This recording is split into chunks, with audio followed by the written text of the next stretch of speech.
La primera parte de la historia se refiere a las guerras de la independencia, las cuales fueron financiadas de una parte por capitales externos, principalmente ingleses, y de otra parte por la confiscación de bienes y de la imposición de contribuciones pecuniarias a determinados sectores de la población. Al finalizar estas guerras, el nuevo gobierno republicano tuvo que reconocer como deuda nacional interna el valor de los bienes expropiados por el ejército libertador. Para cumplir con esta obligación, el gobierno recurrió sea a los créditos extranjeros, sea a los beneficios producidos por las riquezas naturales del país. En el primer caso, la deuda interna se transformó en deuda externa, mientras que en el segundo implicó una contribución indebida del patrimonio de la nación. El segundo ejemplo de la historia de la corrupción se data a mediados del siglo XIX. En ese tiempo la explotación del guano era muy fuerte en nuestro país, pero solo una clase minorista se benefició de esta, ya que las concesiones eran dispensados y distribuidos ilegalmente por los políticos que se sucedían en el gobierno. Esta riqueza no fue una consecuencia utilizada para desarrollar la industria y la agricultura y mucho menos el comercio. La corrupción actualmente es muy clara y evidente. Por ejemplo, la corrupción en la administración pública son numerosos, tanto por la relación entre el funcionamiento de las licitaciones y adjudicaciones, la defraudación de los fondos públicos o de los recursos humanos y materiales del Estado, así como con el fraude fiscal. Es muy evidente también la corrupción en la administración de la justicia. Por ejemplo, en las zonas rurales, la administración de justicia está estrechamente ligada al poder local. Los campesinos e indígenas no tienen la misma posibilidad de acceder a la justicia y la descomposición moral de la policía es probablemente uno de los hechos que más ha marcado la conciencia social. Actualmente la población tiene la sensación de que la policía no cumple su función de proteger a las personas, los bienes y la seguridad pública. En efecto, no solamente esta es ineficaz, sino que sus miembros son con frecuencia autores de delitos graves, de tráfico de drogas, robos, secuestros, chantajes, lesiones, homicidios, etc. Identificar algunas de las principales causas de la corrupción. Por ejemplo, en la ineficiencia administrativa y estructura política. La existencia de obstáculos burocráticos y la excesiva regulación le da un monopolio a las autoridades, lo que genera la oportunidad para cometer actos de corrupción. La libertad económica también es otra causa. A mayor la libertad económica en un país, para elegir sus formas de producción, para comprar y vender, para elegir recursos, menor debería ser la presencia de corrupción. La causa de la corrupción es la ausencia de valores en la sociedad, lo que explica la interesada poca claridad para determinar lo correcto de lo incorrecto en el ejercicio de la función pública.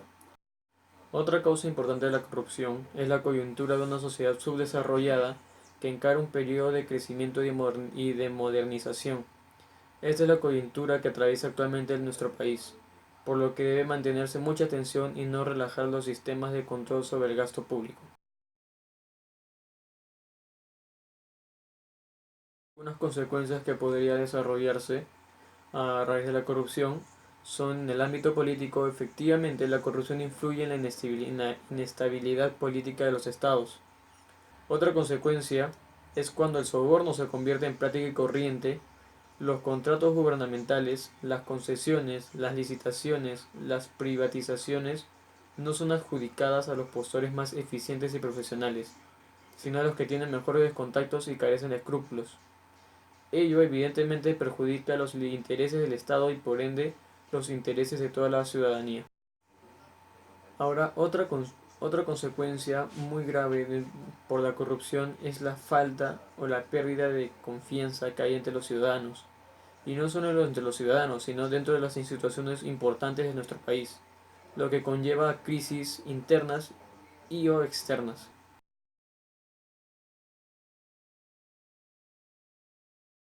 Ahora bien, hablaremos del PIB peruano. La economía del Perú es la quinta mayor economía de América Latina en términos de Producto Bruto Interno. Nominal y tradicionalmente ha sido un reflejo de su variada y compleja geografía. Según lo muestran los datos del Fondo Monetario Internacional, hasta el año 2018 la economía total del Perú asciende a los 231.567 millones de dólares. Ahora para el 2019 se espera un incremento en la inversión privada relacionada en su mayoría con el sector minero, un aumento y manejo más eficiente del gasto público y no se prevé que el consumo se vea afectado negativamente.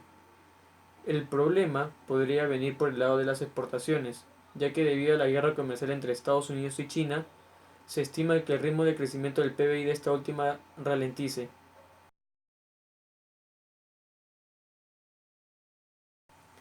Ahora bien, la importancia del PBI en el Perú. Según el economista Armando Mendoza, el PBI es el total de los bienes y servicios de un país que se dan durante un tiempo determinado, que usualmente es un año. Ahora bien, el PBI puede caer si las inversiones disminuyen, puesto que redundará en un menor empleo y por ende en una menor cantidad de personas con disponibilidad de dinero, lo que a su vez disminuye el consumo.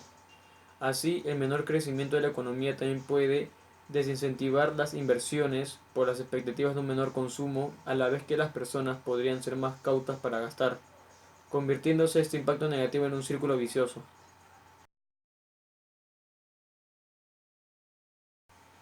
La influencia en el PIB peruano.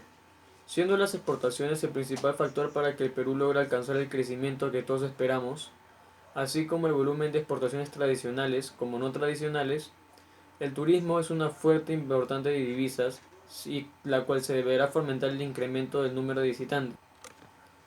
Ahora una influencia que también tiene el PBI peruano es la lucha contra el contrabando y la consecuencia directa del contrabando implica una menor recaudación tributaria, además de afectar a sectores industriales importantes.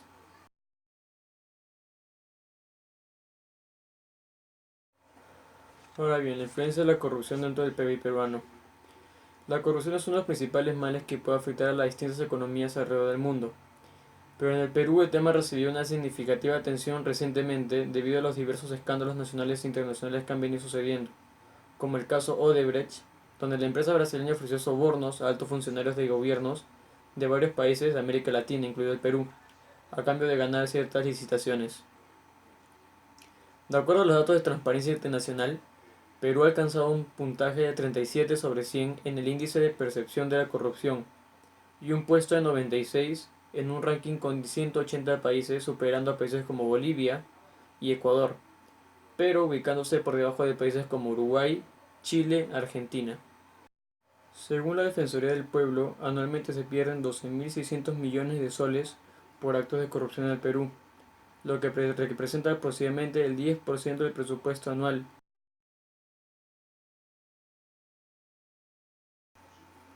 Algunas soluciones para el problema pueden ser la necesaria garantía de una suficiente independencia interna y externa de los órganos responsables del sistema de administración de justicia, como el Ministerio Público, Poder Judicial y Policía Nacional del Perú.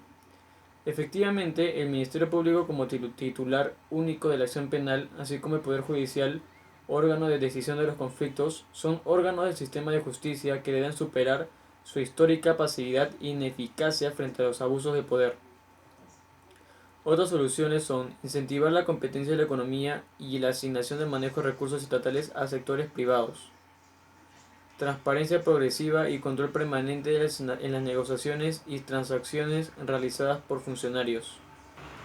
Y la última, y yo creo la más importante, evitar la concentración de funciones y de poderes en los funcionarios públicos o en una sola persona.